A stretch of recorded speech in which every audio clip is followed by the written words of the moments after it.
ce qui est important à comprendre, c'est comment on fait maintenant pour mettre la balle dans le chemin de ça. Alors, mettons, je vais prendre mon petit bois d'allée. Puis, c'est ça qui est aussi intéressant, c'est au fur et à mesure que les clubs rallongent, bien, le parallaxe de ce qu'on voit change énormément. Alors, si je m'installe ici avec un wedge, je me sens beaucoup plus près de ma ligne. Puis quand je me retire plus en arrière, là, je sens que mon mouvement est beaucoup plus loin de cette ligne-là. Puis c'est pour ça qu'au fur et à mesure que plusieurs d'entre vous montent dans les bâtons, ça commence à se gâter le plus le bâton est long. OK? Alors, c'est pour ça que ce point intermédiaire-là est très important. Maintenant, quand je lance mon club, puis je ne lâche pas, qu'est-ce qui va arriver? Bien là, mettons, je lance mon club dans cette direction-là, mais je ne le lâche pas. Vous voyez qu'est-ce qui est arrivé? Ici, le club veut sortir de mes mains, mais je ne le laisse pas, donc le club continue, puis fait relâcher ma main droite par-dessus ma main gauche, puis ça revient ensuite vers moi. Alors, c'est ça qui me donne un bon follow-through. Alors, si je lance mon club vers la cible, je vais toujours avoir une belle finition dans mon mouvement. Si je lance vers la balle, c'est un beau mouvement over the top, n'est-ce pas? Alors, pour ceux et celles qui croient qu'ils ont un mouvement défectueux over the top, bien, c'est tout simplement parce que la balle devient votre cible par défaut. Au lieu de relâcher le club dans la direction de la cible. Maintenant, comment on fait pour mettre la balle dans le chemin? Bon, mais je m'installe. Je vais mettre mon club par-dessus la balle. Puis je vais lancer mon club dans la direction où je veux qu'il aille, qui est à droite de la tige ici. Alors, si je le lance, bien, je prédis que je manque la balle. Oui, je l'ai lancé. Oui, j'ai manqué la balle. Je m'abaisse. Si je lance mon club, je sens que je vais taper la balle. Je lance mon club à droite de mon point intermédiaire. Je lance. Puis ça va vous arriver aussi. Ça veut dire que je l'ai bien lancé. Alors, je descends encore un peu. Je sens que je vais la frapper dans le centre de la balle ou la taper. Je lance. Vous voyez comment j'ai effleuré la balle maintenant? Donc, je continue à descendre.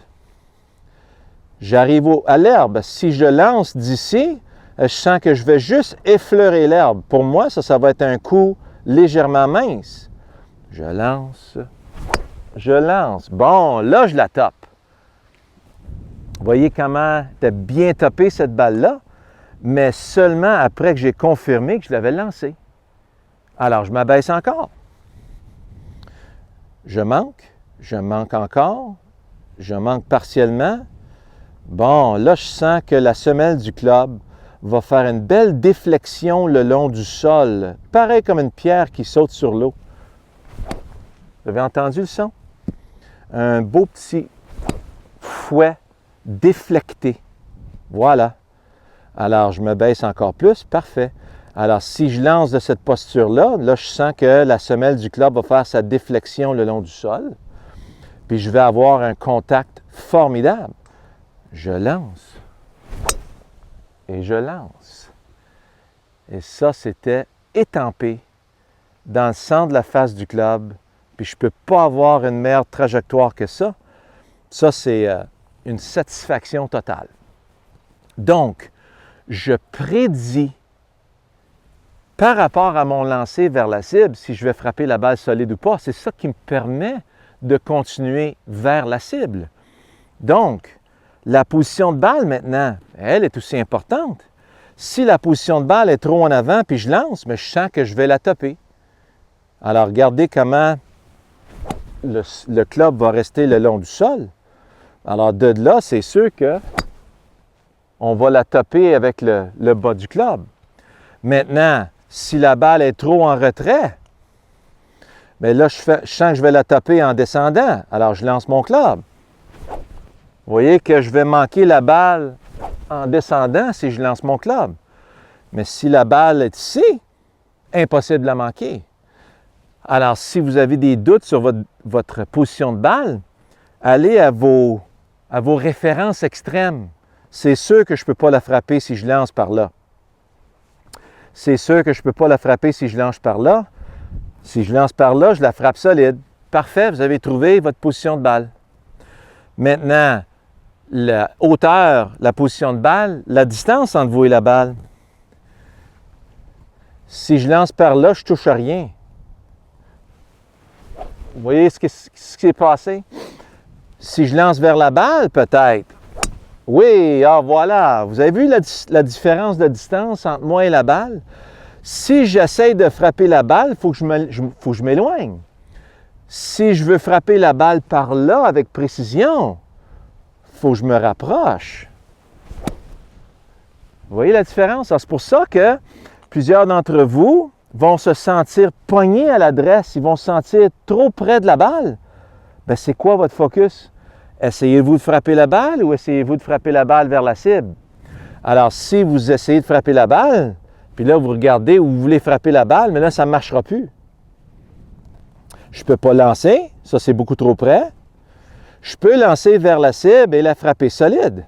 OK, c'est quoi la sensation encore de lancer vers la cible? Ah oui, c'est à peu près ça. Un autre solide, dans la même direction. Et que c'est le fun, le golf.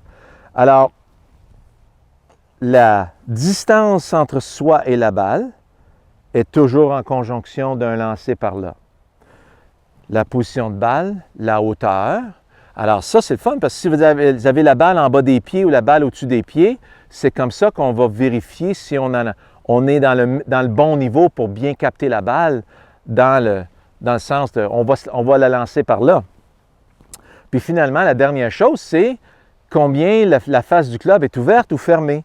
Alors, si je lance vers la cible comme ça, je me sens que c'est trop fermé.